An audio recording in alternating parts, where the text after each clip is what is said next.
A'udzubillahi minasyaitonirrajim. Bismillahirrahmanirrahim. Assalamualaikum warahmatullahi wabarakatuh. Kisah Rasulullah memberi syafaat di padang mahsyar ketika para nabi menolak memberi syafaat. Kiamat adalah sebuah peristiwa di mana alam semesta ini hancur dan menjadi awal bagi kehidupan yang abadi. Setelah kiamat, manusia akan dibangkitkan kembali oleh Allah Subhanahu wa Ta'ala dan dikumpulkan di padang mahsyar untuk menjalani pengadilan. Ketika berada di padang mahsyar, semua orang sibuk dengan dirinya sendiri, khawatir dengan nasib dan mencoba mencari perlindungan. Nabi Adam, Nabi Nuh, Nabi Ibrahim, Nabi Musa, dan Nabi Isa pun angkat tangan saat dimintai syafaat oleh orang-orang mukmin di padang mahsyar. Sekelompok manusia beriman berinisiatif mendatangi Nabi Adam dengan suatu permohonan. Wahai Nabi Adam, engkau bapa segala manusia dan tercipta dengan kekuasaan Allah. Mohonkanlah kepada Allah agar mempercepat proses ini dan meringankan beban kita ini. Nabi Adam menjawab, aku tidak berani berbicara di hadapan Allah, karena waktu dahulu pernah bersalah sehingga dikeluarkan dari surga. Saat ini aku hanya berpikir untuk diriku. Nabi Adam kemudian mengarahkan agar manusia mendatangi Nabi Nuh sebagai rasul pertama. Manusia kemudian mendatangi Nabi Nuh dan berkata, wahai Nuh, bermohonlah kepada Allah agar mempercepat proses ini. Nabi Nuh menjawab, aku tidak berani berbicara di hadapan Allah saat ini, karena dulu aku pernah bermohon agar Allah menenggelamkan penduduk bumi sehingga banjir melanda.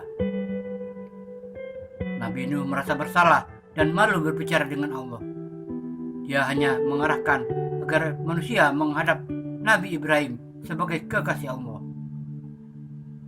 Berikutnya, sekelompok manusia menghadap Nabi Ibrahim. Ternyata Nabi Ibrahim juga mengaku bersalah karena kepandaiannya bersilat lidah. Beliau mengaku telah berdusta 3 kali, walaupun sebenarnya beliau bukan berdusta. Pertama, mengatakan, ini sakim, aku sedang sakit. Maksudnya bukan sakit fisik, tetapi sakit perasaan, karena banyak yang melakukan kemusyrikan. Kedua, ketika mengatakan istrinya sebagai saudara, inna ukhti, maksudnya saudara seagama. Ketiga, ketika menjawab pertanyaan Raja Namrud tentang siapa yang menghancurkan berhala saat beliau melakukannya, beliau mengatakan, kabiruhum azza, yang besar ini, maksudnya bukan yang besar ini penghancurnya, tetapi ini yang paling besar berhalanya. Nabi Ibrahim tidak bisa memberi syafaat dan mengarahkan kepada Nabi Musa yang pernah berdialog langsung dengan Allah. Nabi Musa juga tidak bisa karena pernah melakukan pembunuhan yang tidak semestinya. Beliau tidak sengaja, hanya melakukan pukulan sedikit tanpa berniat membunuh, ternyata orang itu mati. Manusia kemudian mendatangi Nabi Isa. Dalam dialognya, Nabi Isa tidak bisa juga memberi syafaat karena Isa dan ibunya Maryam telah manusia jadikan sebagai Tuhan selain Allah. Nabi Isa malu meminta sesuatu kepada Allah. Lantas, siapa yang bisa memberi syafaat kepada manusia? Siapa yang akhirnya menjadi manusia yang paling sibuk di akhirat?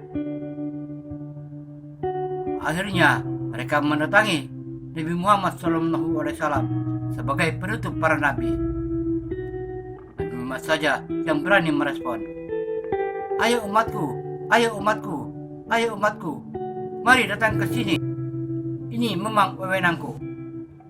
Beliau sujud di bawah aras seperti sholat. Sampai ada suara, angkat kepalamu Muhammad. Jika kamu meminta sesuatu, aku berikan. Dan jika kamu meminta syafaat, ini aku serahkan. Nabi Muhammad kemudian memberikan syafaat terbesar kepada umat beriman di padang mahsyar. Rasulullah yang manusia pertama yang dibangkitkan dari kubur. Disebutkan dalam sebuah hadis dari Ibnu Abbas radhiyallahu anhu bahwa Rasulullah SAW bersabda, orang yang pertama kali dibangkitkan dari kubur di hari kiamat nanti adalah Muhammad sallallahu alaihi wasallam. Saat itu malaikat Jibril datang ke hadapan Rasulullah dengan membawa buraq. Lalu malaikat Israfil membawa bendera dan mahkota, sedangkan malaikat Israel datang dengan membawa pakaian-pakaian. Israfil berkata, "Wahai roh yang baik, kembalilah ke tubuh yang baik." Maka kubur terbelah dua. Pada suruhan yang kedua pula, kubur mulai terbongkar. Pada suruhan yang ketiga, ketika Rasulullah SAW berdiri, sang Nabi membersihkan tanah dari atas kepala dan janggutnya. Kemudian dilihatnya kondisi di sekitar yang sudah rata dengan tanah. Nabi Muhammad kemudian menangis sehingga mengalir air matanya ke pipi. Beliau bersabda, "Kekasihku Jibril, gembirakanlah aku." Jibril berkata, "Lihatlah apa yang ada di hadapanmu." Rasulullah bersabda, "Bukan seperti itu pertanyaanku." Jibril kembali berkata, "Adakah kau tidak melihat bendera kebencian yang terpasang di atasnya?"